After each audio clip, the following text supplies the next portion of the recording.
बिस्मिल्लाहिर्रहमानिर्रहीम। सब तारीफें अल्लाह रब्बुल इज़्ज़त के लिए। इस वक्त हमारे पाकिस्तान में पानी के बाद सबसे ज़्यादा जो ड्रिंक किया जाता है वो चाय का बकसरत इस्तेमाल। मैंने ऐसे भी दोस्त देखे हैं जो कहते हैं कि हम दिन में 10 से 15 कप चाय भी पी जाते हैं। देखें, चाय पीने के बहुत सारे फ़ायदे भी हैं, बहुत ज़्यादा नुकसानात भी हैं। इसी चाय में एक जहरीला मादा कैफीन मौजूद होता है।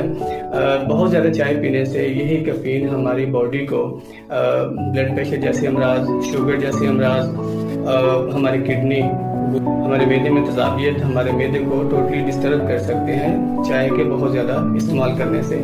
इस बात में कोई शक नहीं कि पूरी दुनिया में चाय बहुत ज़्यादा पसंद की जाती है। हमारे सर में दर्द हो तो चाय, हमारे जिस्म में थकावट हो तो चाय, मेहमान नवाजी हो तो चाय, कहीं खुशी और गमी हो तो चाय को बकसरत इस्तेमाल किया जाता है।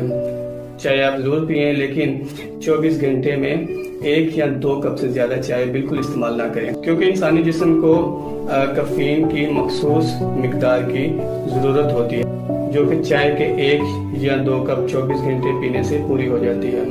अपना बहुत ज़्यादा ख्याल रखें, चाय का बकसरत इस्तेमाल ना किया करें। दिन में 1 या 2 कप चाय, इससे ज़्यादा चाय आपके लिए नुकसानदेह है। बहुत